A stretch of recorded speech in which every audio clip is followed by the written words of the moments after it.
साथ जय भीम। मैं हूं पराग महेंद्र। आप देख रहे हैं नेशनल चौपाल और हाजिर हो चुके अपने शो 6 PM को लेकर। और जो समय है समय कभी ज्यादा हो चुका है और समय से ज्यादा होने का कारण भी है तमाम तकनीकी जो तकलीफ है उसके कारण हम आपके साथ में समय पर हाजिर नहीं हो पा रहे। लेकिन एक बहुत ही महत्वपूर्ण खास विषय को लेकर आपके सामने में हाजिर हो चुके हैं। जो किताब बाबा साहब ने लिखी थी, गांधी और उनकी कांग्रेस ने अछूतों के लिए क्या किया, ये बड़ी बात। और ये किताब कहने के बाबा साहब ने लिखी है आज महात्मा गांधी जी ने कहते हैं। गांधी जी की आज जयंती भी है, पूरा देश गांधी जी की जयंती मनाता हुआ नजर आ रहा है। ऐसे में बाबा साहब ने आखिर ये किताब क्यों लिखी, इस किताब के लिखने पीछे की क्या बड़ी वजह रही, और वर्तमान स्थिति के अंदर में जो कांग्रेस को हम देखते हैं, इतिहास के अंदर में जो कांग्रेस को देखा गया, ये तमाम चीजों को लेकर आज हम बड़ी चर्चा करेंगे। तमाम जो हमारे पैनलिस्ट है उन पैनलिस्ट से हम सवाल करेंगे, उनसे जानने समझने की कोशिश करेंगे कि तमाम सवालों का आखिर क्या जवाब होंगे। सारांश के तौर पर इस पूरे मसले को लेकर आखिर में क्या निष्कर्ष निकलता है, इसको जानने समझने के लिए आखिर तक के जरूर बने रहिएगा। और आज के हमारे चर्चा में जो तमाम जो पैनलिस्ट मौजूद है उनसे मैं रूबरू करने से पहले आप तमाम दर्शकों को ये गुजारिश करता हूं कि आप अगर हमारे इस चर्चा को फेसबुक पर देख रहे हो तो फेसबुक पर हमें फॉलो करें, और इसके साथ साथ इस वीडियो को लाइक करें। और आप अगर हमारे चर्चा को यूट्यूब पर देख रहे हैं तो यूट्यूब पर चैनल को सब्सक्राइब करें, और इस हमारी चर्चा को लाइक, कमेंट और शेयर कर कर आपने तमाम अपने दोस्तों रिश्तेदार तक के पहुंचाए। तो आज के हमारे चर्चा में जुड़ चुके हैं, बता दे, सुप्रीम कोर्ट के एडवोकेट अभिषेक कुमार जी। सर, बहुत बहुत आपका शुक्रिया और स्वागत है। हमारे साथ में जुड़ चुके हमेशा हमेशा से हमारे पैनलिस्ट के तौर पर मौजूद रहते हैं और अपने प्रखर विचारों के लिए सुर्खियों में हमेशा बने हुए रहते हैं। अशोक अज्ञानी जी हमारे साथ में मौजूद है, और इसके साथ साथ हमारे साथ मौजूद है डॉक्टर रविंद्र भारती जी, जो कि बीएचयू से है और एक रिसर्चर के तौर पर, अपने एक विचारवंत के तौर पर, बहुजन विचारक के तौर पर बुलंदी से इनके तमाम जो हम लेख और तमाम तरीके की चीजें हम हमेशा से ही पढ़ते हुए नजर आते हैं। तो तमाम आप साथियों का बहुत बहुत शुक्रिया अपना कीमती समय आज के हमारे चर्चा में देने के लिए, और इसी के साथ साथ तमाम दर्शकों का शुक्रिया। और आप कमेंट के माध्यम से हमें अपने जो विचार है वो साझा कर सकते हैं। तो आज हमारे विषय को शुरुआत करते हैं। तो विषय को शुरुआत करने से पहले पहला मैं सवाल करना चाहूंगा अशोक अज्ञानी जी आपसे, कि जो हमने आज का विषय रखा है कि कांग्रेस और गांधी ने अछूतों के लिए क्या किया, कांग्रेस और गांधी जी ने अछूतों के लिए क्या किया, एक बड़ी बहस हम करने वाले हैं। इस सवाल के पीछे ही बाबा साहब ने आखिर ये किताब क्यों लिखी और उस किताब को लिखने के पीछे क्या बड़ी वजह रही। जी अशोक अज्ञानी जी। जी, देखिए आज 2 अक्टूबर है और 2 अक्टूबर के दिन ये बहस बहुत ज़रूरी थी, बहुत ही लाज़मी थी, क्योंकि जी कांग्रेस ने और गांधी ने सिर्फ़ और सिर्फ़ अस्पृश्यों को अर्थात अनटचेबल्स को गुमराह किया और उनके अधिकारों को छीना और दीमक की तरह अनटचेबल्स के एक बड़े वर्ग के बीच में जो बाबा साहब का मिशन था, उस मिशन से उसको दूर रखा। बाबा साहब ने किताब तो लिखी, उसके साथ-साथ बाबा साहब ने अपने रेगुलर वॉल्यूम्स में 16 वॉल्यूम्स में जो उसका जी अध्याय 10 है, उसमें उन्होंने स्पेशल रूप से उन्होंने लिखा है कि श्री गांधी से सावधान। ये बाबा साहब ने उस वक़्त लिखा था अपनी वॉल्यूम में, और उन्होंने जो गांधी का जो जातिवादी, घोर जातिवादी और वर्ण व्यवस्था को मानने वाला जो चेहरा है, उसको उजागर किया है पूर्ण रूप से। अभी जी मैंने एक बुक भी लिखी थी, झाड़ू द्वारा सत्ता, उसमें मैंने पूरी तरीके से कहा कि जिस तरह बाबा साहब का मिशन चल रहा था, जब चरम पे था अपना, क्योंकि जी जो श्री गांधी हैं, वो कभी भी बाबा साहब को डिबेट में सामने, ज्ञान में, डिबेट में कभी हरा नहीं सके, और इसीलिए उन्होंने उनको बाबा साहब को उनको उनकी शक्ति को छीनने के लिए कोशिश की, और वो 1946 अप्रैल 1946 से लेके और जून 1947 तक, आज 15 अगस्त से जस्ट 2 महीने पहले तक, वो वाल्मीकि मंदिर पचकुया रोड पे पूरे 1 साल वहां जम के बैठ गए। और उन्होंने अपनी बकरी पाली हुई थी और बकरे उनका खाना नहीं खाते थे, उनका अपना सफाई कर्मी जाति होगा वहां पे, अर्थात जो वाल्मीकि समाज है आज, और वहां से अपनी राजनीति की, क्योंकि श्री गांधी के मानने वाले सैकड़ों लाखों लोग थे, जो कि वहीं से उनकी राजनीति चल रही थी।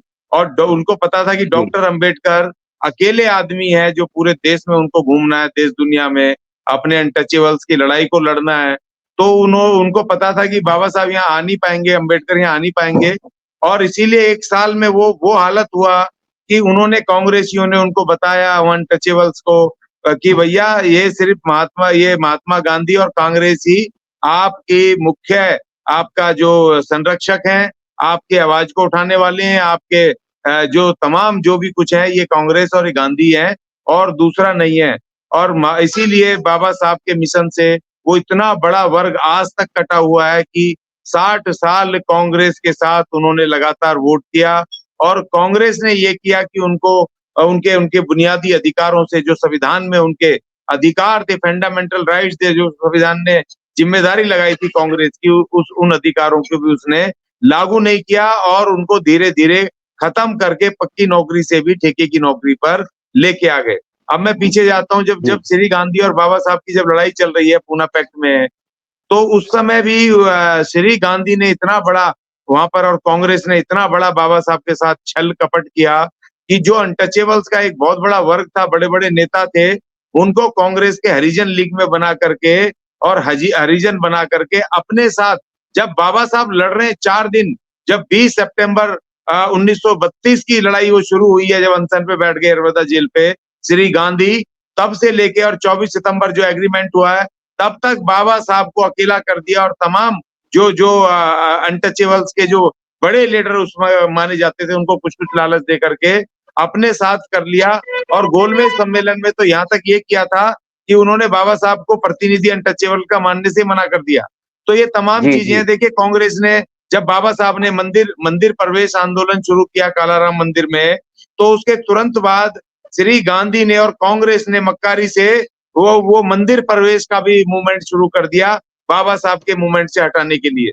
और जब बाबा साहब ने शिक्षा की, एजुकेशन की जब बात को, पानी पीने के अधिकार को जब वहां पर चावदार तालाब पर उन्होंने शुरुआत की और एजुकेशन की मांग की, क्योंकि बाबा साहब 1927 में वो वहां के वो डिप्यूट हो गए थे, मेंबर अडॉप्ट कर लिए गए थे वहाँ मुंबई महानगर पालिका के, वहां के नगर परिषद के वो डिप्यूट हो गए थे। तो वो जब अपनी बात उठाते थे, बजट में पैसा वो करते थे, उसकी मांग करते थे कि भाई अछूतों को अलग अलग से, अनटचेबल्स को एजुकेशन की व्यवस्था होनी चाहिए, स्कूल की बजट अलग होना चाहिए, उनके पीने के पानी की लड़ाई को जब उठाया तो कांग्रेस ने मक्कारी से कहा कि हम पढ़ाएंगे इन अनटचेबल्स को। उन्होंने कहा मक्कारी से हम पानी के लिए उनकी दया पर। देखिए सबसे बड़ी बात, जो श्री गांधी है वो वर्ण व्यवस्था का नंबर 1 कट्टर समर्थक, और उसने कहा कि ये बाबा साहब से मैं और काफी सारे सवाल करना चाहूंगा क्योंकि हम थोड़ी लंबी चर्चा हम करना चाहते हैं और काफी सारे हमारे पहले ही हमारे साथ में जुड़े हुए हैं। तो इसी के साथ साथ अगला सवाल मैं करना चाहूंगा अभिषेक कुमार जी से। उसके पहले हमारे साथ में बहुजन समाज पार्टी के हरियाणा प्रदेश के प्रदेश सचिव प्रदीप अंबेडकर जी जुड़ चुके हैं। सर आपका बहुत बहुत स्वागत है आज के हमारे चर्चा में। अभिषेक जी, एक बात अशोक अज्ञानी जी के माध्यम से की गई कि जो बाबा साहब ने किताब लिखी, जो गांधी जी और कांग्रेस ने अछूतों के लिए क्या किया, इसमें बी अवेयर गांधी जो बात की है, गांधी जी से सावधान रहने की जो बात बाबा साहब ने की है, आखिर क्या वो बड़ी वजह है कि इस तरीके की बात बाबा साहब को अपनी इस किताब के अंदर में कहनी पड़ी? जी अभिषेक कुमार जी। धन्यवाद पराग जी। जो बाबा साहब अम्बेडकर ने खास करके अनटचेबल्स या ये कहिए कि जो डिप्राइव्ड सेक्शन है, ये किताब है अंग्रेजी की वॉल्यूम जो बाबा साहब अम्बेडकर ने लिखा है। और ये सबसे पहले 1945 में इसका फर्स्ट प्रिंट आया था, फिर 2 साल बाद 1946 में इसमें एक चैप्टर नंबर 9 और जोड़ा गया था। उसमें be aware of Mister Gandhi Baba Saheb कहते हैं, और वो एक और भी बात कहते हैं कि गांधी किल्ड अस बाय मर्सी। जो गांधी ने अनटचेबल्स का जो अधिकार है, जो खास करके राउंड टेबल कॉन्फ्रेंस में जो 2 वोट का अधिकार है, उसने छीन लिया पूना पैक्ट के माध्यम से। और यही नहीं, गांधी ने बहुत तरीके के प्रोपेगेंडे किए ये बताने के लिए कि वो अनटचेबल्स को क्या है कि हिंदू धर्म का पार्ट मानते हैं, और वो जो अनटचेबिलिटी है उसको जो हिंदू धर्म है उसकी बुराई नहीं मानते हैं। कहते हैं कि ये बिना नियम कानून से सही हो जाएगी, ये दिल परिवर्तन की बात करते हैं। और उसके लिए उन्होंने एक हरिजन सेवक संघ नाम की संस्था बनाई, और हरिजन सेवक संघ के बैनर तले उन्होंने करीब उस समय 2 करोड़ रुपए इकट्ठे किए थे। तो बाबा साहब अम्बेडकर ने कहा कि भाई आप चाहते हैं कि हरिजन सेवक संघ जो है वो दलित, शेड्यूल कास्ट, शेड्यूल ट्राइब्स के बीच में काम करे, तो आप जी ये पैसा हमें दें, हम इसका सही सदुपयोग करेंगे और इस पैसे के से हम जो है परिवर्तन करके दिखाएंगे। तो गांधी ने इसको मना कर दिया और मना करने के बाद गांधी ने बोला कि नहीं नहीं, चूंकि ये सवर्णों की गलती है इसलिए सवर्ण ही पश्चाताप करेंगे। तो उस बात को जो है बाबा साहब अम्बेडकर लिखते हैं कि Gandhi has killed by mercy. Gandhi ने क्या है, Gandhi has killed untouchables by mercy. जो अछूतों को जो है दया दिखा के गांधी ने क्या कर दिया, उनकी उनका मर्डर कर दिया। जी और जो जो भी आप देख लीजिए कि जो भी हरिजन सेवक संघ जो संस्था बना, जो कांग्रेस ने बनाया, जो गांधी ने बनाया, उसमें चूंकि जितने भी अधिकारी कर्मचारी थे वो कास्ट हिंदू थे, सब जातिवादी हिंदू थे और उन्होंने पैसे का इस्तेमाल कभी भी शेड्यूल जी कास्ट, शेड्यूल ट्राइब्स के वेलफेयर के लिए नहीं किया। इसलिए वो संस्था बनी तो जरूर, उसमें पैसा भी आया, लेकिन वो इतनी करप्ट संस्था साबित हुई कि जिससे जो अनटचेबल्स है उनका 1 पैसे का 1 इंच भी कोई फायदा नहीं हुआ और उससे कास्ट हिंदू और ज्यादा करप्ट बन गए। तो ये बात जो है ना ध्यान में रखने की बात है। और दूसरी चीज बाबा साहब ने जो गांधी के बारे में बताई थी, गांधी जी सबको पता है कि वो हिंदू धर्म में विश्वास करते थे और हिंदू धर्म के अनुसार जो है, हिंदू धर्म की जो व्यवस्था है वो 4 वर्णों में विभाजित है। वो वर्ण व्यवस्था के समर्थक थे, जैसा कि अभी अज्ञानी जी ने बताया। अब सवाल जी ये है कि गांधी जो है वो वर्ण व्यवस्था के हिसाब से खुद वो वैश्य हैं, बनिया हैं और बनिया जो है तीसरे नंबर जी पे है। और बनिया क्या है, उसके लिए वर्ण व्यवस्था के अनुसार जो रोजगार है वो बिजनेस का है। लेकिन गांधी खुद इंग्लैंड जाते हैं, लॉ की पढ़ाई पढ़ते हैं और फिर अफ्रीका जाते हैं उसकी प्रैक्टिस करने के लिए। अगर वो व्यक्ति हिंदू धर्म की जातिवादी व्यवस्था में विश्वास करता है, वर्ण व्यवस्था में विश्वास करता है, तो उसको खुद को पालन करना चाहिए सबसे पहले। लेकिन उन्होंने अपना कोई आवाज नहीं पालन आ रही नहीं है किया। मान्यवर। हेलो, आवाज क्यों नहीं आ सर रही? आप फिर से ज्वाइन कर लीजिए। सर आप फिर से आवाज ज्वाइन गायब, कर मुझे लीजिए आवाज तो नहीं आ आपकी रही है। आवाज आ जाएगी। हेलो, अच्छा सर आप अच्छा। फिर से ज्वाइन कर लीजिए। मेरी तरफ से गड़बड़ है। जी जी आप बोलिए सर। जी अभिषेक जी आप आ- बोलिए। आवाज आ रही है अब? हाँ जी बिल्कुल आपकी आवाज आ रही है। एक्चुअली वो डिस्कनेक्ट हो गए होंगे इसलिए। ठीक है, बाकी सब साथी जुड़ जाएंगे। प्रदीप जी मेरी आवाज मिल पा रही है आपको? ठीक, अभी मेरी आवाज आ रही होगी आप लोगों को। थोड़ा सा नेटवर्क इशू हो सकता है उसके कारण, लेकिन चर्चा हम इसी तरीके से जारी रखेंगे। डॉक्टर रविंद्र जी मेरी आवाज आ रही है आपको?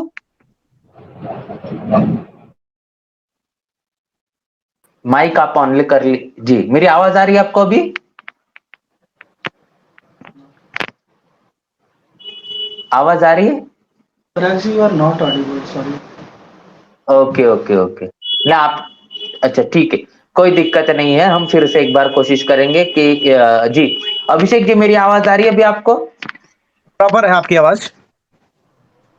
जी जी साथियों से एक बार फिर से गुजारिश है कि जिनको अगर मेरी आवाज नहीं आ रही तो फिर से एक बार रीज्वाइन कर लीजिए। ठीक है, ज्ञानी जी आप मेरी बात सुन पा रहे हैं? ठीक है, कोई दिक्कत नहीं। अब मैं आगे बात। आगे जी सर अभी हम जिस तरीके से तमाम चर्चा कर रहे थे, हमारे साथ में डॉक्टर प्रदीप जी बात कर रहे थे कि शायद किसी नेटवर्क इश्यू के कारण वो हमसे नहीं जुड़ पा रहे। कोई कारण हो सकता है। डॉक्टर प्रदीप जी हमारे साथ में थे। अभी मैं बात करना चाहूंगा और डॉक्टर रविंद्र जी अगर मेरी आवाज आप सुन पा रहे हैं तो मैं आगे सवाल कर पाऊंगा। जी आप माइक ऑन कर लीजिए। जी मेरी आवाज आ रही है आपको? मेरा माइक ऑन है, मेरी आवाज आ रही थी? हाँ हाँ जी जी अभी आपकी आवाज आ रही है। मेरी आवाज अगर मिल पा रही तो आप बताइए। तो फिर मैं आगे सवाल करता हूँ। बिल्कुल बिल्कुल जी, आ रही है। जी, मैं ये समझ पा रहा हूँ कि तो तमाम जो बाबा साहब को लेकर, कांशीराम साहब को लेकर आपका एक रिसर्च रहा, किस तरीके से देखते हैं कि एक दौर जो बाबा साहब का रहा, जब बाबा साहब ने गांधी जी को देखा, कांग्रेस को देखा, उसके बाद में आज वर्तमान स्थिति के अंदर में उस दौर को अगर आप कंपेयर करते हैं, उस दौर को आप तुलनात्मक रूप से देखते हैं, तो क्या उसमें आपको एक नई चीज दिखती है, या फिर कौन सा ऐसा नयापन है, या फिर वही चीजें बरकरार है? किस तरीके से इस पूरे चीजों को आप देखते हैं? पराग जी, क्या थोड़ा समय मिल पाएगा इस बात को रखने के लिए बाबा साहब साहब की राइटिंग का रेफरेंस देते हुए, ओके, ओके, ताकि बिल्कुल, वो बिल्कुल।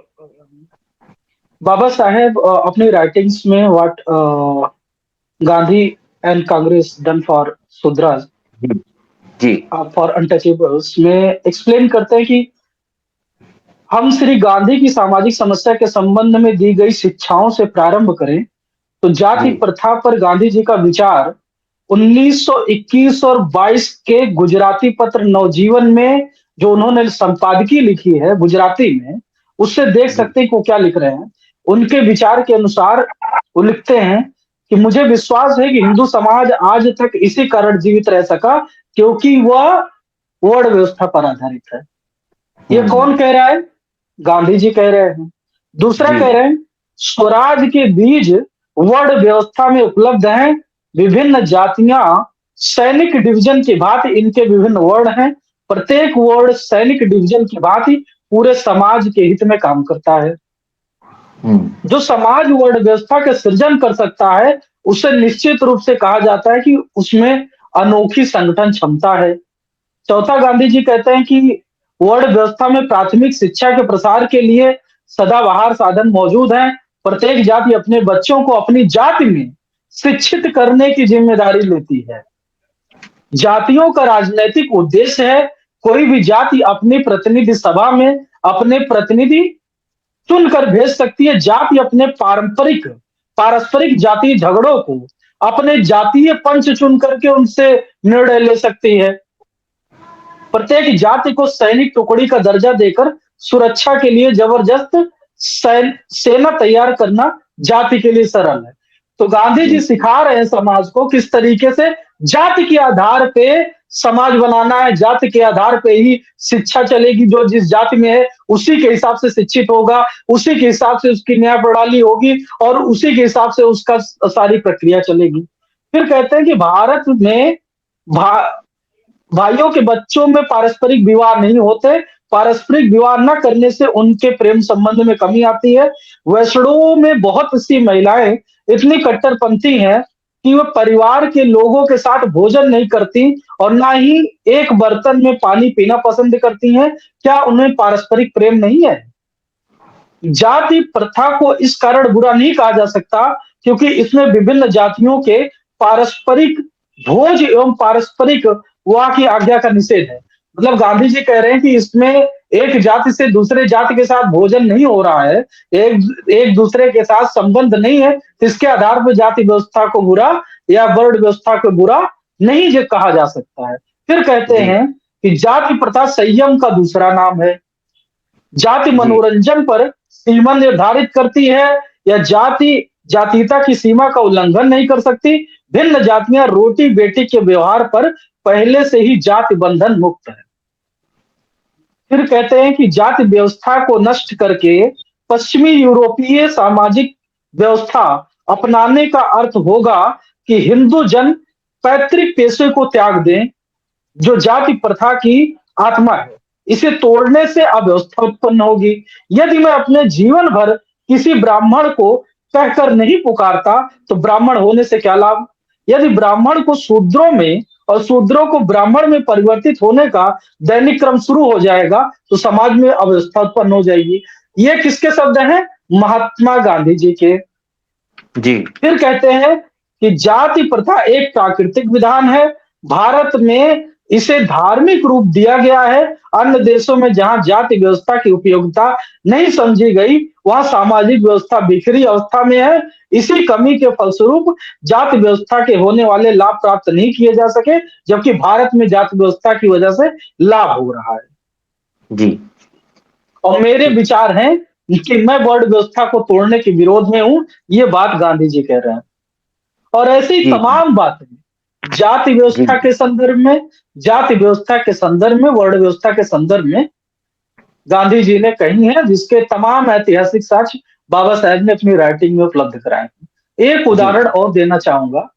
1920 के आसपास की घटना है कि केरल में एक आंदोलन हो रहा है, जहां पे गांधी जी आंदोलन का नेतृत्व कर रहे हैं कि वो दलितों को, वंचितों को मंदिर में प्रवेश दिलवाएंगे, अस्पृश्यों को।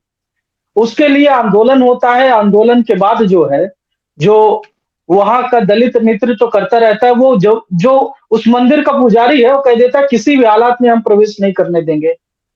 हम्म, कुछ भी हो जाए, उसके लिए अनशन शुरू हो जाता है। गांधी जी कहते हैं पहले तो एक व्यक्ति जो वंचित समाज का था, वो अनशन पे बैठता है, कहता कि अगर मुझे मंदिर में प्रवेश या हमारे समाज को मंदिर में प्रवेश नहीं दिया जाता तो हम अनशन करेंगे। गांधी जी कहते हैं कि तुम अनशन करो, और अगर ये फिर भी प्रवेश नहीं देता तो मैं भी तुम्हारे साथ अनशन करूंगा। फिर जब उसके बाद भी वो प्रवेश नहीं देता है, दलित व्यक्ति के अनशन करने के बाद भी, तो वो कहते हैं कि नहीं नहीं, मैं अनशन नहीं करूंगा, एक काम करते हैं, इस पर जन्म संग्रह करा लेते हैं। ब्राह्मणों और सवर्णों के दबदबे के बावजूद भी जन्म संग्रह में इस बात की जीत होती है कि अछूतों को मंदिरों में प्रवेश दिया जाना चाहिए। जब गांधी जी वहां पे भी हार जाते हैं, तो कहते हैं कि नहीं नहीं, जन्म संग्रह कोई बात नहीं मानी जानी चाहिए, अब इस पे एक कानून बनाते हैं, चलो हम इसको लेकर के जो उस समय की विधानसभा, मौजूदा विधानसभा रही होगी, वहां पे लेके जाते हैं। जब वहां पे ये विधेयक पारित होता है कि ये छूतों को मंदिरों में प्रवेश दे दिया जाए, उससे पहले ही विधानसभा भंग कर दी जाती है। तो गांधी जी कहते हैं, अपने लेख में कहते हैं गांधी जी अपने संपादकीय में, जब चूंकि इस पे बहुमत नहीं बनाया जा सका है, इस पे जो है लोग आगे नहीं आ रहे हैं, तो ऐसा इससे अच्छा है कि इस बात को रद्द ही कर दिया जाए, इस पे अब अनशन जी, करने की जरूरत है। जी। तो किस अभी आगे तरीके हम का सवाल खेल लेते गांधी जी, जी, जी, किस जी, तरीके का रविंद्र जी, खेल गांधी जी रचते हैं, बिल्कुल, इसको कंटिन्यू थोड़ा सा मैं कर दूं कि किस तरीका का खेल गांधी ओके, जी रचते हैं, और जी, कांग्रेस ने उनसे क्या सीखा, कांग्रेस और बीजेपी के लोगों ने। आज के समय में कांग्रेस कहती है कि बीएसपी उनको समर्थन दे दे, लेकिन वो हम्म, दलितों के, वंचितों के, अकलियतों के, पिछड़ों के हित की बात न करे। हम्म, आज के समय में कांग्रेस, बीजेपी, तमाम इस तरीके के जो सामंती दल हैं, जिनकी सोच मनुवादी है, गांधीवादी है, यथास्थितवादी है, वो सोचते हैं कि बीएसपी उनको पूरी तरीके से समर्थन दे दे, बीएसपी इलेक्शन लड़ना भी छोड़ दे। लेकिन वो जो है, जो बीएसपी तीसरे नंबर की राष्ट्रीय पार्टी है, इतना बड़ा दल है, और जो वंचितों शोषितों के हक सम्मान की लड़ाई लड़ती है, वो उस वंचितों के, शोषितों के हक सम्मान से समझौता कर दे, और वो जा करके उनसे समझौता कर ले, और उसी का एजेंडा चलाना चाहते हैं। तो आप देखिए किस तरीके से गांधीवाद को वहां से लेकर के यहां तक ट्रांसफर कर दिया गया। आज जी, के दौर की जो गांधीवादी पार्टियां हैं, वो चाहती हैं कि दलित वंचित आज भी ज्यादा शोषित रहे, आज भी उनके हम्म, हिसाब से काम करे। वो ताज कॉरिडोर के घोटाले में फर्जी बीएसपी के घसीटे, बहन जी का नाम घसीटे, वो तमाम तरीके की साजिशें करें बीएसपी के खिलाफ, वो बीएसपी की पार्टी को तोड़ने की कोशिश करें, वो तमाम अन्य तरीके से, जहां पे बीएसपी ने उनको समर्थन दिया है, वहां उनके टिकट में भी घपलेमारी करने की कोशिश करें, उनके कैंडिडेट को हटाने की कोशिश करें, बावजूद इसके बीएसपी उनको समर्थन करे। ऐसा वो चाहते हैं। हम्म, तो ये जो गांधीवाद और यथास्थितवाद, मनुवाद का जो रूप लेकर के कांग्रेस आज भी चलना चाहती है, वो पता चलता है कि किस तरीके से उन्होंने अपने विचारों को अपने अंदर आज को हाइब्रिड बनाया उसको।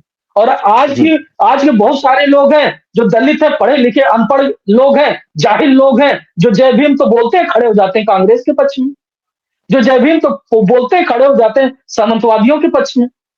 तो ऐसे लोगों हम्म, को समाज को जागरूक करने की जरूरत है। ऐसे गांधीवादी, ऐसे हरिजनों से भी समाज को जागृत किए जाने की जरूरत है। मैं अपनी बात यहीं जी, बिल्कुल।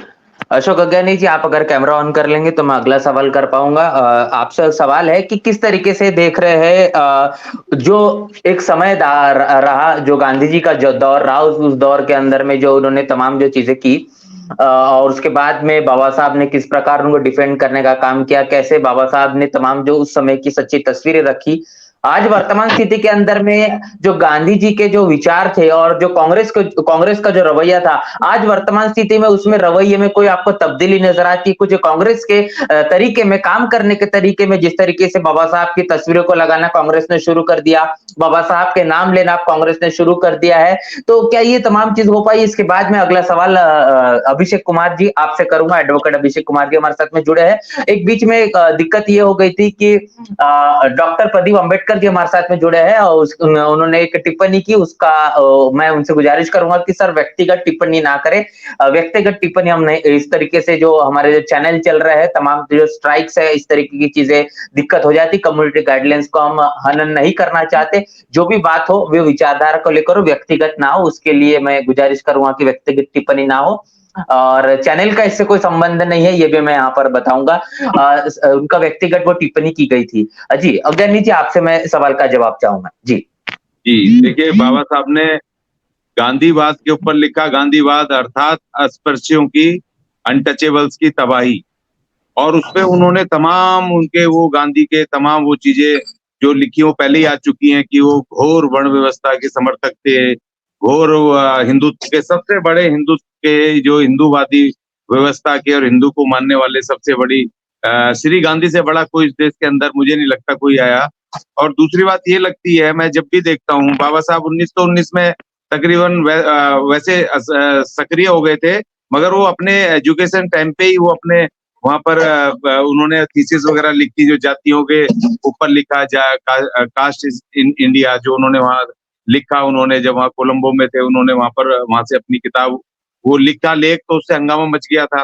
तो लेकिन वो असली तरीके से 1919 से जब उनका पहला उनका वो हुआ था, स्टेटमेंट हुआ था, कौन सी कमेटी थी, समिति, वो साउथ ब्यूरो समिति के बीच में जब उनका सबसे पहला बाबा साहब का वो हुआ था, और वहीं पर बाबा साहब ने वो मांगा था, वो सेपरेट इलेक्टोरल की बात की थी उन्होंने, बाबा साहब ने सुझाव दिया था अपना वहां पे, तो वो पहला था। तब से लेकर के, और महात्मा गांधी भी तकरीबन उसी समय पर उसी का वो दौर जो उसी समय का सक्रिय है, होना है, कोई लंबा दौर नहीं है श्री गांधी का, कांग्रेस उसको लेकर के आए वहां से दक्षिण अफ्रीका से, उसी समय का थोड़ा बहुत पीरियड का फर्क है।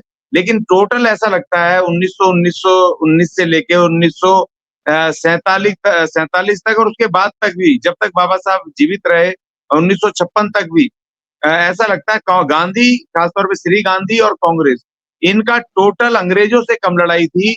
इनकी सबसे ज्यादा जो लड़ाई थी, खासतौर पे श्री गांधी की, वो टोटल बाबा साहब के साथ थी। अंबेडकर के जो संघर्ष था अनटचेबल्स के लिए, उसके विरुद्ध थी। वो पूरा भरा पड़ा है, पूरा का पूरा भंडार भरा पड़ा है कि श्री गांधी ने बाबा साहब को बार बार किस तरह से रोकने की हर उसमें कोशिश की, अड़चने डाली। तो अभी सवाल इस बात का है कि जो अभी के दौर में जो आप कह रहे हैं, कांग्रेस में कोई भी चेंजेस नहीं हुए। वो श्री गांधी भी उस समय कह रहे थे, डॉक्टर हमारे एडवोकेट अभिषेक जी ने कहा कि सवर्णों की उस पे मर्जी पे, या उनकी मतलब वो पश्चाताप करेंगे, या उन्होंने ये गड़बड़ की है, वही उनका हृदय परिवर्तन होगा, तो तभी अपने आप सिस्टम ठीक हो जाएगा। ये अछूतों को अपने आप ये मान लेंगे, अडॉप्ट कर लेंगे, उनकी इच्छा पर छोड़ दो, वो अपने आप प्रायश्चित करेंगे, उनकी इच्छा पे छोड़ दो। और वही सेम चीज कांग्रेस की जो मौजूदा सरकारें हैं, चाहे वो पहले की सरकारें हों, अभी की हों, मिर्चपुर कांड से लेकर के और उससे पहले से, क्योंकि सोशल मीडिया तो बाद में आया है, और भी जो लगातार अनटचेबल्स के ऊपर जो यहाँ पर 1900 खासतौर पर 26 जनवरी 1950 को जब बाबा साहब ने संविधान में लिख दिया आर्टिकल 17 में कि अनटचेबिलिटी खत्म की जाती है, अबॉलिशन ऑफ अनटचेबिलिटी, और कोई भी व्यक्ति अपने किसी फॉर्म में, अपने आचार में, विचार में, किसी भी तरीके से अगर अनटचेबिलिटी को वो एक्सरसाइज करता है, तो उसके विरुद्ध कड़े दंड का प्रावधान होगा। लेकिन कांग्रेस ने उस आर्टिकल 17 को आज तक नहीं छुआ। उस आर्टिकल 17 के ऊपर कड़े से कड़े नियम, कार्यक्रम बनाने चाहिए थे, जिससे कि तुरंत के तुरंत, जिससे कि इस देश से अनटचेबिलिटी खत्म होती। कांग्रेस जिस तरह गांधी चाहते थे कि उनके सवर्णों के इच्छा पर छोड़ दो, उनके हृदय परिवर्तन पर छोड़ दो, इनको कोई कानूनी अधिकार मत दो, झगड़े फैलेंगे, लेकिन जो उनके ऊपर छोड़ दो, अपर कास्ट के ऊपर, जो उसी तरह कांग्रेस ने भी क्या किया कि कांग्रेस ने भी उन्हीं के ऊपर छोड़ दिया। और आज भी गांव-गांव में आज भी जातियों के नाम पे मोहल्ले हैं। जो व्यवस्था 1947 से पहले थी, अर्थात 26 जनवरी 1950 से पहले थी। आज भी गांव में चले जाओ, देश के गांव में जो मोहल्ले हैं आज भी जातियों के नाम पर है, अलग अलग जातियों के मोहल्ले हैं। तो कांग्रेस ने आर्टिकल 17 नहीं छुआ। कांग्रेस ने जो बाबा साहब ने लिखा आर्टिकल 14 की विधि के समक्ष सब नागरिक बराबर है, ठीक है, तो उसको नहीं उन्होंने किया कि कैसे बराबर है। जब एक गांव में चले जाओ, वहां पर ब्राह्मण मोहल्ला, ठाकुर मोहल्ला, यहाँ पर अभी मैं गया था हस्तिनापुर में, हमने वहां प्रचार किया था 15 दिन किसी उसको लेकर के। तो वहां हमने पूछते थे, तो जो हमारे जाटव चमार भाइयों के मोहल्ले, उनको कहते थे हरिजनों का मोहल्ला, और जो हमारे वाल्मीकि, हम पूछते थे वाल्मीकि, कहते अच्छा चोड़ों का, भंगियों का मोहल्ला। आज भी अभी ये चले जाओ आप दिल्ली के बॉर्डर के बाहर जितने भी गांव है, राजस्थान से लेकर के जितना उत्तर भारत है, और साउथ दिल्ली में, साउथ इंडिया में भी वो भयंकर जातिवाद है। आज भी वहां सवर्णों के घर के आगे से कोई भी वो चप्पल पहन कर नहीं जाता। तो कांग्रेस ने, देखिए सवाल, देखिए देखिए जो श्री गांधी ने जो जिस तरीके से कांग्रेस का जो बुनियादी वो समझ तैयार रखी अनटचेबल्स के, उसमें जिस तरह गांधी ने गुमराह किया उनके अनटचेबल्स के बीच में बैठ करके, और उनका खाना नहीं खाया, उनकी रोटी नहीं खाई, मगर उनके बीच में उनको कहा कि मैं ही तुम्हारा रहनुमा हूँ, मैं तुम्हारे बीच में बैठा हूँ। और उसी तरह कांग्रेस ने भी वही एक्ट किया, और अनटचेबल्स को दिया कुछ नहीं, लेकिन उनके बीच में रह करके उनके नेताओं ने उनको बेवकूफ बनाया। और वो सेम टू सेम जो श्री गांधी का जो कांग्रेस थी, वो आज भी वही कांग्रेस वही काम कर रही है। और ये जनेऊधारी राहुल गांधी, इसने कहा मैं जनेऊधारी हूँ। जो श्री गांधी ने कहा था कि मैं वर्ण व्यवस्था का समर्थक है, और वो वही जनेऊधारी इसी राहुल गांधी ने कहा कि मैं जनेऊधारी हूँ। बाबा साहब की लड़ाई भी कांग्रेस और गांधी से थी, और आज बहन जी की लड़ाई भी गांधी परिवार और कांग्रेस से पहली है। मान्यवर कांसीराम जी ने भी जो बहुजन मूवमेंट शुरू किया, वो 1965 के बाद छोटी छोटी उन्होंने SC ST OBC की संस्थाएं बनाई। फिर 1969 और 70 में जब वो बामसेफ बनाया, तो वो तमाम कांग्रेस की उसी मनुवादी, उसी गांधीवादी, उसी परंपराओं के विरुद्ध थी, जो चरित्र उन्होंने मनुवादी अपनाया हुआ था वर्ण व्यवस्था पर। तो ये श्री गांधी और आज के कांग्रेस में कोई भी फर्क नहीं है। जी, अभिषेक कुमार जी, एडवोकेट अभिषेक कुमार जी हमारे साथ में काफी लंबे समय से है और लगातार हमारे चर्चाओं में बने रहते हैं। सर, एक बड़ा सवाल इस प्रकार है कि राहुल गांधी अब कांग्रेस को लीड करते हुए नजर आ रहे हैं। जो उस समय में जो इतिहास के अंदर में देखते हैं, वहां पर गांधी जी कांग्रेस को लीड कर रहे थे। तमाम जो दलित लीडर है, जो कहीं ना कहीं कांग्रेस के अंदर मौजूद है, ये प्रचार करते हैं कि उस समय की कांग्रेस कुछ और थी, वर्तमान के अंदर में कांग्रेस कुछ और है, और अभी जो लीडर है वो राहुल गांधी एक अच्छे लीडर है। क्या बताएंगे इस पूरी बात को लेकर? जी, ये लगातार प्रचार किया जाता है। बिल्कुल ऐसा नहीं है कि आज केवल राहुल गांधी के बारे में ऐसा प्रचार किया जा रहा है कि वो अच्छे लीडर हैं। जी, उस समय जो है, जब बाबा साहब अम्बेडकर थे और जब गांधी थे और जब पूना पैक्ट की बात थी, तो उस समय जिस तरह का हथकंडा कांग्रेस पार्टी ने अपनाया, जी, उसमें जो सबसे पहले बाबा साहब का विरोध किया, वो शेड्यूल कास्ट के लोग थे। और वो लोग थे जो पढ़े लिखे थे, जो अपने आप को सामाजिक कहते थे, जो समाज के लिए हमेशा कुर्बानी देने की बात करते थे। उन्होंने बाबा साहब के ऊपर ये दबाव डालना शुरू किया कि आप 78 सीट की बात करते थे, और गांधी जो है हमें 150 सीटें देने की बात कर रहा है। तो हम जब 150 सीटों पे जाएंगे तो हमारे ज्यादा लोग होंगे, हम ज्यादा प्रभावकारी होंगे। तो गांधी ने बाद में प्रभाव डाला, या गांधी ने जो काम किया वो तो उसको करना चाहिए था, क्योंकि गांधी जो है जिस व्यवस्था में विश्वास रखते थे, वो जाति में मानने वाली व्यवस्था थी, जाति की व्यवस्था थी। और गांधी जी का जो चरित्र है, बाबा साहब अम्बेडकर बोलते हैं, डोंट जज एनीबॉडी बाय वर्ड्स, जज एवरीबॉडी बाय द कंडक्ट्स। किसी को जो है उसके कहने से मत आप उसको जज करो, आप वो क्या करता है उसके आचरण से जज करो। अगर आचरण में देखें तो गांधी कहते हैं कि मैं वर्ण व्यवस्था का समर्थक हूं, जबकि वो तीसरे वर्ण में है। तीसरा वर्ण उनको राजनीति करने की जो है परमिशन नहीं देता है, जबकि वो पूरी जिंदगी राजनीति किए। पहले लॉ किए, वो भी वर्ण व्यवस्था के खिलाफ है। दूसरा उन्होंने राजनीति की, ये भी वर्ण व्यवस्था के खिलाफ है। वो खुद वर्ण व्यवस्था के विरोधी थे, लेकिन उसके बावजूद भी उन्होंने वर्ण व्यवस्था को स्थापित करने के लिए जो मैक्सिमम सेक्रीफाई हो सकता है उन्होंने वो किया। वो क्यों किया? क्योंकि एक सवाल है, मैं थोड़ा सा आपके सवाल का उत्तर थोड़ी सी बाद में देता हूँ, ये बात बहुत रेलिवेंट है। एक जी सवाल है जो हम लोगों को बार बार सोचना चाहिए कि पूरी दुनिया जो है गांधी के बारे में भी जानती है और पूरी दुनिया जो है बाबा साहब अम्बेडकर के बारे में भी जानती है, और दोनों लोग समकालीन हैं और जी दोनों लोग वेस्ट से पढ़े हुए हैं। बाबा साहब अमेरिका और इंग्लैंड से पढ़े हुए हैं। गांधी भी जो है दुनिया घूमे हुए हैं, वेस्ट से पढ़े हुए हैं।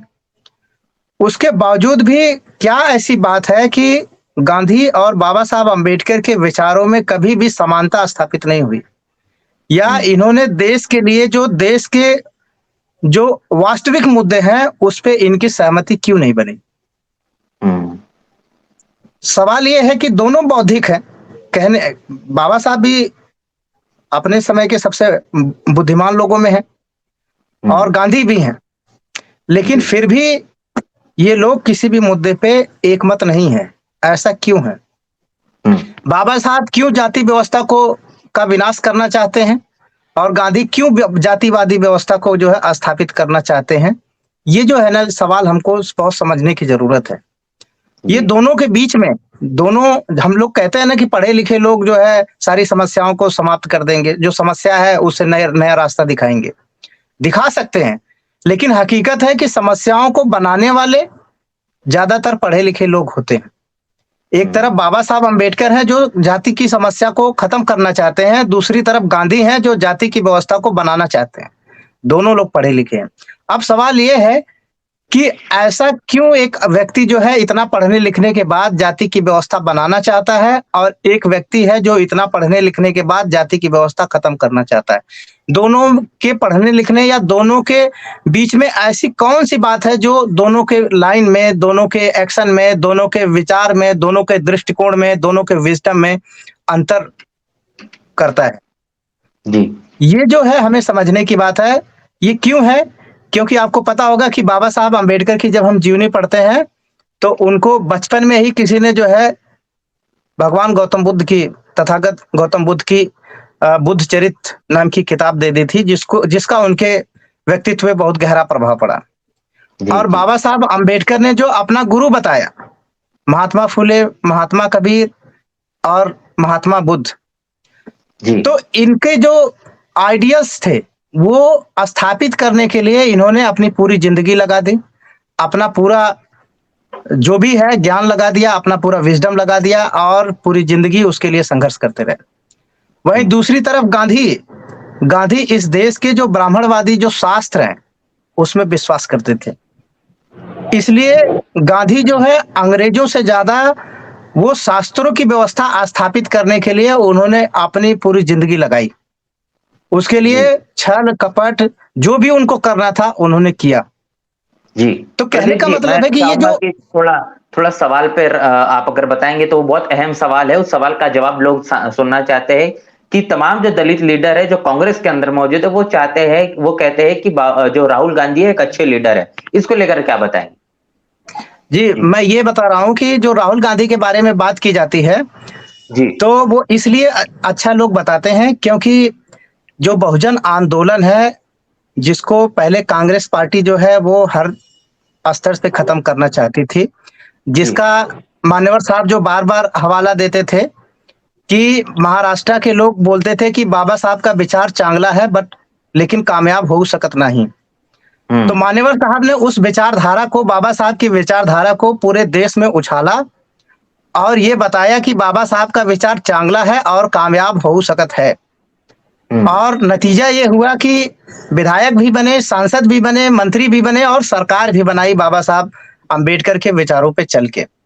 जी अब इस प्रभाव को कांग्रेस नहीं रोक पाई और अब कांग्रेस का जो मुख्य जो वोट बैंक है वो दलित और मुस्लिम है। जी अब जब बहुजन समाज पार्टी मजबूत हुई तो सारे दलित लोग अपनी स्वतंत्र पहचान के रूप में, अपने सेल्फ रिस्पेक्ट के रूप में बहुजन समाज पार्टी को, बाबा साहब अम्बेडकर को उन्होंने अपनाया बहुजन समाज पार्टी के माध्यम से। जी तो अब दलितों का एक बड़ा तबका कांग्रेस से क्या है, छिटक गया। अब कांग्रेस जो है सत्ता में आने के लिए दलितों को लुभाना जो है कांग्रेस के लिए बड़ी जो है चैलेंज है। इसलिए दलित समाज में से वो एक डमी लोगों को पैदा करती हैं, जो कभी कोई इंजीनियर उठा लेगी, कभी कोई डॉक्टर उठा लेगी, कहीं आईएएस उठा लेगी, और उसके माध्यम से ये कहलवाएगी कि भाई देखो मैं इस समाज का हूं और मैं इतना पढ़ा लिखा हूं।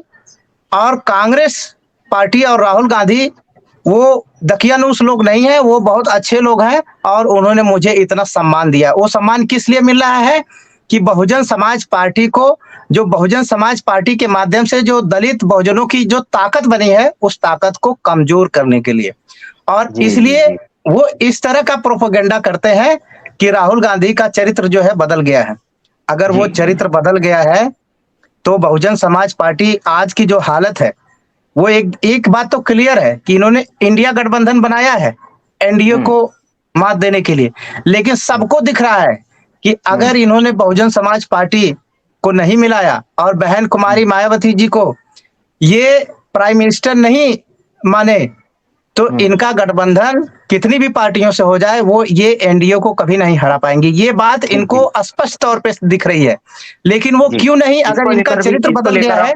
जी अभिषेक जी, इसको लेकर हम और थोड़ा सा आखिर में चर्चा करेंगे। बहुत अहम विषय आपने उसके ऊपर में कहा है। अभी मैं जाना चाहूंगा डॉक्टर प्रदीप जी के पास। सर आपसे एक सवाल है, जो सवाल मैंने अभी एडवोकेट अभिषेक कुमार जी से किया है कि जो लगातार ये बात कही जा रही है कि पूरे भारत के अंदर में कश्मीर से लेकर तो कन्याकुमारी तक की जो पैदल यात्रा की गई, जो भारत जोड़ो यात्रा की गई, और बताया गया कि मुझे विरासत में नहीं मिला है, तमाम चीजें बहुत मेहनत और मुश्किल करके मैं ये पार्टी अपने आप को संभाल रहा हूं और मैं पूरे देश के अंदर नेतृत्व कर सकता हूं। कांग्रेस की विचारधारा बदल चुकी है, बाबा साहब को हमने स्वीकार कर लिया है। ये तमाम बातें लगातार सोशल मीडिया पर, मेनस्ट्रीम की मीडिया पर चल रही है। कांग्रेस के रवैये में क्या परिवर्तन देख रहे हैं? आपके बाबा साहब को मानना शुरू कर चुके, राहुल गांधी को लोग अपना नेता मान रहे? जी डॉक्टर प्रदीप जी। जी सर, मैं एक बात कहना चाहूंगा। सम्मानित प्रो वक्ताओं की बात रखी, मैं सभी का समर्थन करता हूं। जहां से कांग्रेस शुरू होती है वहीं पे परम पूज्य बाबा साहब अम्बेडकर जी कहते हैं कि भी आप लोग, यदि कांग्रेस के लोग आपको 4 आने देने का तो अलग मामला है, वो यदि वो दें तो भी मेंबर मत बनना, मतलब कांग्रेस से दूर रहना। कांग्रेस शेड्यूल्ड कास्ट के लोगों के लिए, बहुजन समाज के लोगों के लिए एक जलता हुआ लाख का घर है। जी परम पूज्य बाबा साहब डॉक्टर अम्बेडकर महाभारत काल में जो लाख का घर था, उसके माध्यम से तमाम शेड्यूल्ड कास्ट के लोगों को, बहुजन समाज के लोगों को आगाह कर चुके। अब सवाल आ गया कि भी मिस्टर गांधी जी हमारे लिए क्या करेंगे क्या नहीं। मैंने पूर्व में बात रखनी चाहिए, चलिए जो भी आपने प्रश्न माना या उसको अदरवाइज माना। अब बात आ गई माननीय राहुल गांधी जी के बारे में। जी जब राहुल गांधी जी इस कांग्रेस को, जब सरदार मनमोहन सिंह जी पूरे देश की सरकार चला रहे थे, उस समय जिस पे सवाल है वो मैं हूं। जी अब मैंने एक मुद्दा उठाया नॉर्दर्न इंडिया से कि कांग्रेस ने बहुजन समाज की शिक्षा को समाप्त कर दिया, जिसमें 5वीं का बोर्ड खत्म कर दिया, 8वीं का बोर्ड कर दिया, नोटिफिकेशन काउंसिल ला करके कि भी 9th क्लास तक किसी को फेल नहीं करना। मैंने व्यक्तिगत सोचा कि कोई 10वीं पास हो गया और 10वीं पास हो नहीं पाएगा, 9वीं पास हो गया तो अंगूठा छाप 10वीं पास। एक बात, पूरे देश की एजुकेशन पॉलिसी के बारे में बात कर रहा हूं। हमने प्रयास किया कि भी हम दिल्ली जाएंगे, नंगे भूखे जाएंगे कि भी शिक्षा का प्रबंध करो, दलिया देना बंद करो। शिक्षा का प्रबंध करो, दलिया देना बंद करो, बैकलॉग भरो और समाज को आगे बढ़ाने का प्रयत्न करो। वहां पे मैं लीड कर रहा था और वहां पे माननीय ये राहुल गांधी जी, जिनको ये क्या नहीं, आई डोंट नो उनको क्या पदवी देंगे, आई एम रियली सॉरी। माननीय बहन जी से बड़ी हम किसी को पदवी नहीं दे सकते। उन्होंने कहा कि भी वो आएंगे, मतलब मैं आऊंगा। मैंने कहा भी मैं नहीं जा सकता, आप नॉमिनेटेड हो गए हैं, आप जाएंगे, बात करेंगे। मैं राहुल गांधी जी ने मेरे साथ प्रयास किया मेरे से मिलने का, मैं मिलने नहीं गया। क्यों नहीं गया वो अलग इश्यू, मैं सभी सम्मानित साथियों से माफी चाहूंगा, भाई पूर्व में क्या रहा क्या नहीं, ये व्यक्तिगत कोई बात ना हो जाए। मैंने एक विशेष साथी की ड्यूटी लगाई, भी आप जाएंगे, आप उनसे एक बात करेंगे कि भी सेंटर में आपकी गवर्नमेंट है, हरियाणा में आपकी गवर्नमेंट है, 5वीं का बोर्ड तोड़ दिया, 8वीं का बोर्ड तोड़ दिया, किसी को 9th क्लास तक फेल नहीं करेंगे, ये पॉलिसी आपकी है क्या? डॉक्टर प्रदीप तो जी, मैं आपसे थोड़ा सा इंटरप्ट करना चाहूंगा। मैं सवाल जो आपसे किया, सर मैं उसी बात पे आ रहा हूँ जी कि जी, एट प्रेजेंट सर्वे सर्वा है राहुल गांधी जी।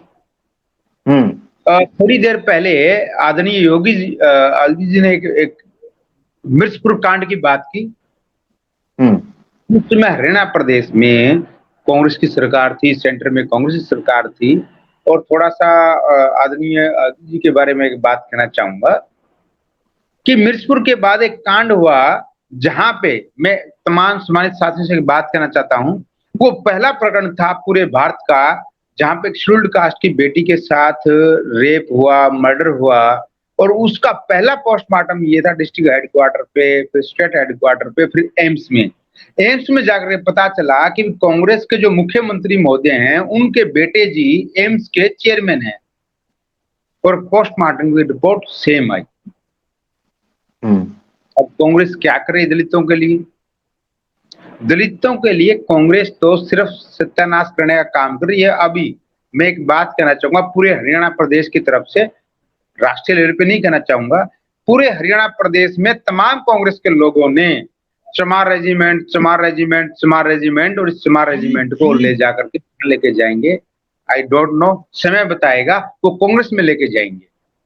अब उन्होंने क्या स्टेटमेंट जारी की? उन्होंने एक स्टेटमेंट जारी की कि जो चमार रेजिमेंट थी अंग्रेजों ने तोड़ दी। सच ये है, अंग्रेजों ने नहीं तोड़ी। मिस्टर नेहरू, भारत के प्रथम प्रधानमंत्री की जो अंतरिम सरकार बनी, उन्होंने चमार रेजिमेंट तोड़ दी। हरियाणा के लोगों को जो बीएसपी से जुड़े हैं उनको तोड़ लें, जो कांग्रेस के जो लोग जुड़े हुए हैं उनको मजबूत कर दें। पूरे हरियाणा प्रदेश में कांग्रेस के लोगों ने ऐसा प्रोपेगेंडा अपनाया और फैलाया। कल की ऐसी बात, एक स्टेटमेंट आई कि चमार रेजिमेंट को अंग्रेजों ने तोड़ा। तमाम सम्मानित बुद्धिजीवी साथी जुड़े हुए हैं, अंग्रेजों ने ऐसा नहीं किया जी, कांग्रेस ने ऐसा किया। और कांग्रेस क्या चाह रही वर्तमान में कि लोग बीएसपी से छिटक के कांग्रेस में आ जाएं। अब सम्मानित साथियों में एक और बात कहना चाहूंगा, संयुक्त पंजाब की एक बात कहना चाहूंगा। जैसे मिर्चपुर का प्रकरण जो शामिल किया गया, आदरणीय योगी जी के द्वारा, मैंने भी एक बात कहना चाहूंगा कि जब सारा सिस्टम ठीक था, शिक्षा को, स्वास्थ्य को, रोजगार को, तमाम सम्मानित बातें थी। मैं एक बात और कहना चाहता हूँ, शेड्यूल्ड कास्ट के नाम पे शिक्षा मंत्री गीता भुक्कल शेड्यूल्ड कास्ट से थी। स्टेट में 5% जो रिलैक्सेशन मिलता है, जो परम पूज्य बाबा साहब अम्बेडकर जी के द्वारा संविधान प्रदत्त हमारे लिए है, उसने खत्म कर दिया। वो कांग्रेस की मंत्राणी है, शेड्यूल्ड कास्ट की मंत्री है, उसने 5% जो बाबा साहब ने दिया खत्म कर दिया। अब मैं उसको सम्मान करूं या अपमान करूं, बताइए आप? मैं ऐसा नहीं कर सकता। मैं एक बात कहना चाहता हूं, कांग्रेस के लोगों ने परम पूज्य बाबा साहब अम्बेडकर जी के द्वारा या अपने साथियों द्वारा एक पुस्तक लिखेगी, the thoughts of doctor B.R. Ambedkar. परम पूज्य बाबा साहब अम्बेडकर जी एक बात कहती है कि भाई चार आने दे के नहीं, लेके भी नहीं बनना। कांग्रेस आपके जलता हुआ लाख का घर है, इसे दूर रहना जी। अब हरियाणा प्रदेश में, मान्यवर जी, मैं सिर्फ 2 मिनट में चाहूंगा, आदरणीय प्रयाग जी, मैं 2 मिनट चाहूंगा, अपनी बात को बैंड अप करता हूँ। हरियाणा प्रदेश में जैसा चल रहा है वो बात बताना चाहता हूँ जी। उन लोगों ने चमार रेजिमेंट को लेकर के ये मामला इतना तूल पकड़ा दिया, जितने भी शेड्यूल्ड कास्ट हैं जो चमार हैं। पहला चमार संयुक्त पंजाब का पूर्व मंत्री, संयुक्त पंजाब का मतलब हरियाणा और पंजाब, लहरी सिंह विधायक बना, युवा नेता था। परम पूज्य बाबा साहब अम्बेडकर जी हरियाणा में आए, रोहतक में, और वो कांग्रेस का युवा नेता बाबा साहब अम्बेडकर को विधायक बनते हुए काले झंडे दिखाने आया। ये तो पूर्व की बातें हैं। वर्तमान की बातें मैंने बता दी कि जब कांग्रेस सरकार में थी, हमारी शिक्षा खत्म करने का प्रयास किया। अब राहुल गांधी जी से मैं मिलने नहीं गया, हमारे साथी मिलने गए तो उन्होंने कहा कि पहली कलम से हम ऐसा करेंगे। जब कलम उनके हाथ में रही कांग्रेस के लोगों में, तो हमारी शिक्षा, हमारा रोजगार, हमारा स्वास्थ्य खराब क्यों किया? जी जी मान्यवर जी, यदि जी समय है तो मैं अ, बात कहूंगा, बाकी जी और भी बुद्धि। नहीं, समय काफी ज्यादा हो चुका है सर, और बाकी लोगों से डॉक्टर रविंद्र जी से मैं सवाल करना चाहूंगा, उसके बाद में हम इस हमारे आज की चर्चा को वाइंड अप करेंगे। जी सर, मैं वही सवाल करना चाहूंगा कि जिस तरीके से अब एक इंडिया गठबंधन देखने को मिल रहा है, एनडीए गठबंधन चल रहा है, इंडिया गठबंधन के अंदर में जिस प्रकार जो कांग्रेस का रवैया देखा गया, जहां पर बहुजन समाज पार्टी को शामिल नहीं किया गया, बहुजन समाज पार्टी को न्योता नहीं भेजा गया, अब इंडिया गठबंधन का एक नया चेहरा राहुल गांधी के तौर पर सामने प्रोजेक्ट किया जा रहा है, जिसमें मेन स्ट्रीम की मीडिया बखूबी अपनी जो भूमिका निभाते हुए नजर आ रही है। तो ऐसे में क्या होगा कि फिर एक बार राहुल गांधी को आने वाले भविष्य के अंदर में इस इंडिया गठबंधन का जो नया चेहरा बनाने का काम किया जा रहा है वो सफल हो पाएगा? किस तरीके से आप देखते हैं बहुजन राजनीति को जिस तरीके से दरकिनार करने का काम किया जा रहा है, क्या लगता है आने वाले समय में किस तरीके से देश की राजनीति होगी? अब क्या दलित समाज फिर एक बार कांग्रेस को अपना हितैषी मानेगा? जी पराग जी, बहुजन समाज बहुत मजबूती के साथ बीएसपी के साथ खड़ा है। लगातार आपने देखा होगा कि हमारे जी हरियाणा के साथी भी इस पैनल में मौजूद हैं। लगातार हरियाणा में कितनी मजबूती के साथ पार्टी के कार्यकर्ताओं ने मेहनत की, पदाधिकारियों ने मेहनत की, और लगातार जो कैडर कैंप कार्यकर्ता सम्मेलन हुए, इसमें लगातार आने वाले जनसमूह ने बता दिया कि हरियाणा जैसे प्रदेश में बीएसपी कितनी मजबूती के साथ खड़ी हुई है। और आप देखिएगा पंजाब में, तेलंगाना में, मध्य प्रदेश में, हरियाणा में ऑलरेडी है, उत्तराखंड में और तमाम राज्यों में, छत्तीसगढ़ में बीएसपी लगातार बहुत मजबूती के साथ अपने कार्यकर्ताओं के सम्मेलन कर रही है, अपने साथ जनता को जोड़ रही है। तो आप देखिए जी कांग्रेस की चुनौती ये है ना, कांग्रेस के का सपोर्टर, जो उनका मीडिया सपोर्टर है, वो लड़ रहा है बीएसपी से। अब वो किसके दिशा निर्देश पर लड़ रहा है? वो कांग्रेस के दिशा निर्देश पर लड़ रहा है कि वो खबरें चला रहा है कि बीएसपी जो है शामिल हो जाएगी, बहन जी शामिल हो जाएंगी, आज मीटिंग हो गई, कल मीटिंग हो गई, कब नहीं मीटिंग हो गई, ये तो हम लोग महीने भर से, 2 महीने से ये एजेंडा देख रहे हैं, जो कांग्रेसी मीडिया चला रही है, जो कांग्रेस द्वारा पोषित मीडिया है। और वो ये इस पे बात नहीं करते कि क्या कांग्रेस जो है, जिसने राजस्थान में 2-2 बार विधायकों को तोड़ा, क्या उस पे माफी मांगेगी? क्या कांग्रेस, जिसने ताज कॉरिडोर घोटाले में फर्जी घोटाला बना करके बहन जी के ऊपर फर्जी केस किए, जिसमें सीबीआई से बहन जी को, सुप्रीम कोर्ट से बहन जी को, दोनों जगह से क्लीन चिट मिली, क्या उसके लिए कांग्रेस माफी मांगेगी? क्या कांग्रेस ने जिस तरीके से बार बार पार्टी को तोड़ने की कोशिश की, मध्य प्रदेश में एक विधायक को तोड़ने के प्रयास किए, और जो है लगातार उत्तराखंड में भी समर्थन रहा, वहां पे भी तोड़ने के प्रयास किए, तो बीएसपी तो समर्थन दे रही ना कांग्रेस को कि कांग्रेस बनी जी रहे, बीजेपी ना आए। और कांग्रेस जवाब में क्या कर रही है? कांग्रेस तो जवाब में तोड़ने का प्रयास कर रही है। तो क्या इन सब का डर ये है कि बीएसपी तीसरे नंबर की राष्ट्रीय पार्टी है? बीएसपी का जनाधार लगभग सभी प्रदेशों में है, हर जगह उसका कैडर है, हर जगह उसका कार्यकर्ता है, तमाम समर्पित पदाधिकारी और कार्यकर्ता बीएसपी के लिए लगे हुए हैं। तो इनकी चुनौती ये है, बीजेपी और कांग्रेस की सम्मिलित चुनौती है कि कहीं बीएसपी इनके स्थान को टेक ओवर ना कर ले, राष्ट्रीय फलक पर ना आ जाए। तो ये सम्मिलित रूप से बीएसपी से लड़ रहे हैं। तो अब चुनौती पास में ज्यादा ज्यादा खतरा कांग्रेस को महसूस होता है, तो कांग्रेस उसके खिलाफ साजिशें करती है। तो क्या एक तरफ तो ढकोसला फैला रहे हैं अपने मीडिया प्रपंच के जरिए, तमाम लोगों के जरिए कि अब बीएसपी शामिल हो। अरे बीएसपी क्यों शामिल होगी? क्या बीएसपी के सामने आप माफी मांगने के लिए तैयार हो? क्या बीएसपी को उसके कद के हिसाब से, उसके स्वाभिमान के हिसाब से, उसके वोट परसेंटेज के हिसाब से आप उसको सम्मान देने के लिए, उसको वो देने के लिए तैयार हो? तो इसका निर्णय तो जी बहन जी करेंगे। लेकिन बहन जी ये सवाल पूछेंगी ना कि आपने बहुजन समाज का अपमान किया, ओबीसी, अगर इतनी बड़ी हितैषी पार्टी आज ओबीसी ओबीसी कर रहे हैं राहुल गांधी जी, तो इतने दिन तमाम रिपोर्टें पड़ी रही ओबीसी कमीशन की, कल कहने लागू कर दिया? इतने बड़े दलित हितैषी थे कांग्रेसी, तो बाबा साहब को दे दिए होते सम्मान, लागू कर दिए जी होते ओबीसी की रिपोर्ट, मानव साहब को सम्मान दे दिए होते, भारत रत्न दे दिए होते, इनकी सरकार थी। जिसके कहने पे राजीव गांधी दौड़े दौड़े चले आते थे, मानव काशीराम साहब के कहने पे। तो उसका भी तो सम्मान नहीं किया ना कांग्रेस ने। तो कांग्रेस क्या कर रही है, क्या खेल कर रही है, ये खासकर जो हरिजन लोग हैं, जो हरिजन बुद्धिजीवी हैं, जो कांग्रेस की चाकरी करते हैं और कांग्रेस का दिया हुआ खाते हैं और उसको उसको वो लबादा उड़ के जय भीम करके घुसे हुए हैं ना दलितों के बीच में।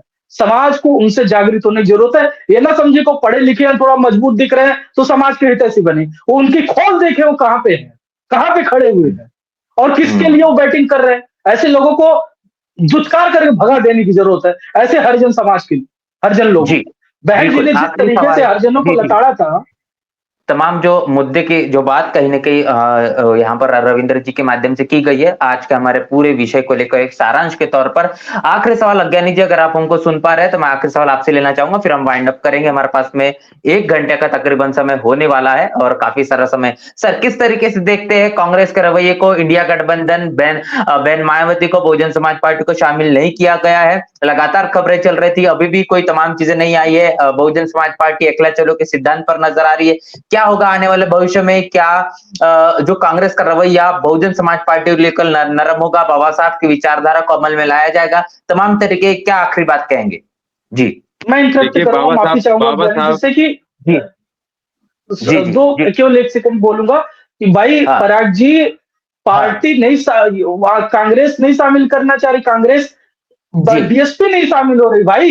ये जी कांग्रेस नहीं कि जो कांग्रेस जो है वो शामिल नहीं करना चाह रही है। कांग्रेस से हम क्यों जी शामिल जी होंगे भाई? बीएसपी नहीं शामिल हो रही, वो जी तो जी। घुटने टेक के खड़े बैठे पड़े हैं। वो तो ओके तमाम ओके। साजिशें कर ही रहे हैं कि इधर से दबाव बना ले, उधर से दबाव बना ले। जी तो आपका बस माफी चाहूंगा, माफी के साथ ये कहूंगा कि इसमें सुधार हो। आपका जी स्टेटमेंट हो कि तमाम कांग्रेस की तमाम कोशिशों के बावजूद भी बीएसपी अभी तक शामिल नहीं हो रही है। जी बीएसपी ने अभी तक इस पर निर्णय नहीं लिया है। ये नहीं कि जी कांग्रेस नहीं शामिल बुला रही है। अरे कांग्रेस तो तमाम जी परपंच कर ही रही भाई।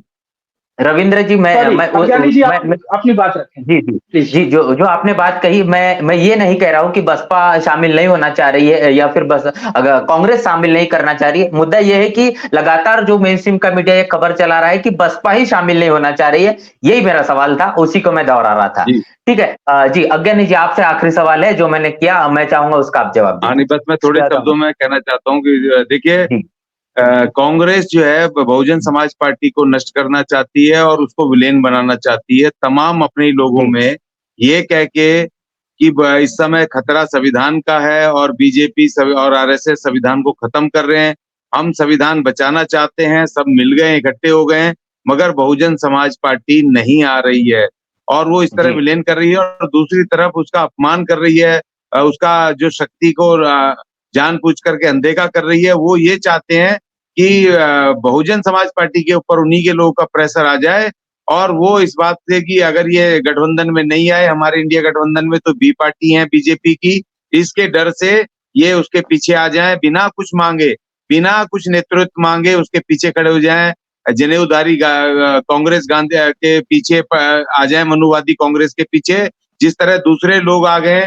देखिए गांधी ने कहा था, कांग्रेस की नीति है, गांधी ने कहा था जो शूद्र जो अपनी इच्छा से जो स्वर्णों की वो करता है, वो तीनों ऊपर के वर्णों की सेवा करता है, जो संपत्ति का धन का लालच नहीं करता है, वो बिल्कुल वो पूजनीय है और सारे देवता गणों को उसके ऊपर फूल बरसाने चाहिए। इसीलिए जो कावड़ लेने जाते हैं उनके ऊपर ये फूल बरसाने लग गए। गांधी की बात को अभी भी मानते हैं कि क्योंकि अगर ये अपने अधिकार की बात कर रहे हैं बहन जी, अपने मिशन और सत्ता की बात कर रहे हैं कि हमें सत्ता चाहिए, बहुजन सत्ता, ये उस बहुजन समाज पार्टी को गिराना चाहते हैं, विलेन बनाना चाहते हैं और हमारे बहुत सारे ऐसे तथाकथित प्रोफेसर और बहुत सारे ऐसे एडवोकेट पार्टी के और बहन जी के विरुद्ध बोल रहे हैं कि जब बीजेपी जैसी पार्टी जब लग रही है पूरी ताकत से, वहां पर लड़ रही है, उससे सब मिलकर के लड़ रहे हैं, तो ये क्यों नहीं आ रही है, मायावती क्यों नहीं आ रही है, बहन जी को टारगेट कर रहे हैं। तो देखिए कांग्रेस की सिर्फ इतनी मंशा नहीं है या बहन जी मायावती जी नहीं आना चाहती, बहन जी नहीं आना चाहती, इन्होंने इसीलिए तीनों मीटिंग में बहन जी को बुलाया नहीं। और ये लालू प्रसाद यादव जी, जिनको कि मैं पहले इस मुंबई की मीटिंग से पहले मैं सामाजिक न्याय का या मैं उनको प्रोधा मानता था, उस समय उनकी पूरी की पूरी छवि धूमिल हो गई जब उन्होंने कहा टीवी के ऊपर एक प्रेस का रिपोर्टर के कहने पर कि हमने मायावती को बुलाया ही नहीं, न्योता ही नहीं दिया। उतने उतने अहंकार में उन्होंने उसको बोला, जबकि उनको बहन जी के साथ आना चाहिए, ना कि जनेऊधारी राहुल गांधी के साथ जाना चाहिए। और कांग्रेस की ये साजिश है बहन जी को बदनाम करने की कि ये देखो बीजेपी की बी पार्टी है, संविधान खतरे में है, हम बचाना चाहते हैं, हम है संविधान के रक्षक। जो पार्टी संविधान को तोड़ने वाली वो आज कह रही है हम रक्षक हैं, और हमारे तथाकथित बुद्धिजीवी या नेता बहन जी को फोर्स कर रहे हैं। तो बहन जी ने जो फैसला लिया है बिल्कुल सही लिया है। और अभी देखिए कांग्रेस, जब बहन जी ने कल कह दिया कि कांग्रेस कुछ भी कर ले, हम इन दोनों बीजेपी और कांग्रेस के साथ नहीं जाएंगे। अब अंत में होगा ये कि अगर कांग्रेस को अपना अस्तित्व बचाना है, कांग्रेस को जेलों में जाने से बचना है, तो अभी समय आ रहा है, निकट समय, अगले 2 महीने का समय दे रहा हूं, ये जो चुनाव खत्म होते ही 4 राज्यों का, ये बहन जी के वहां पर दरवाजे पे नाक रगड़ेंगे और बहन जी को प्रधानमंत्री पद का उम्मीदवार बनाएंगे। ये मैं कह रहा हूं। बहुत बहुत शुक्रिया ज्ञानी जी। तमाम जो लगातार हम चर्चा कर रहे थे, हमारे साथ में आज की पूरी चर्चा में मौजूद थे जिस प्रकार शुरुआती दौर पर एडवोकेट अभिषेक कुमार जी, साथ ही साथ डॉक्टर प्रदीप अंबेडकर जी, डॉक्टर रविंद्र भारती जी और अशोक अज्ञानी जी, तमाम आप साथियों का बहुत बहुत शुक्रिया। और जो दर्शकों ने, जो साथियों ने, व्यूवर्स ने अपने कमेंट के माध्यम से अपनी प्रतिक्रिया हमारे साथ में साझी की, उनका भी बहुत बहुत शुक्रिया। आज की तमाम चर्चाओं में हमने जानने समझने की कोशिश की कि गांधी जी और उनके कांग्रेस ने अछूतों के लिए क्या किया। ये एक बड़ी किताब बाबा साहब ने लिखी अपने समय के अंदर में, और इस किताब के जरिए तमाम जो बाबा साहब ने जो खुलासा करने का काम किया है, इस खुलासे को भी बहुत महत्वपूर्ण तरीके से रखने का काम किया। वर्तमान में आज जो राजनीति चल रही है, जो कांग्रेस जिस प्रकार राजनीति कर रही है, उसमें क्या बड़ा परिवर्तन आ पाया है, उन तमाम चीजों को लेकर आज हमने चर्चा की है। जरूर इस चर्चा से आपके तमाम जो सवाल के जवाब आपको मिल चुके होंगे। आज के हमारी इस चर्चा में तमाम साथियों का फिर एक बार शुक्रिया, दर्शकों का शुक्रिया। मिलते हैं इसी प्रकार की अगली नई चर्चा में, मिलेंगे कल। तब तक के लिए जय भीम, जय भारत। जय भीम, जय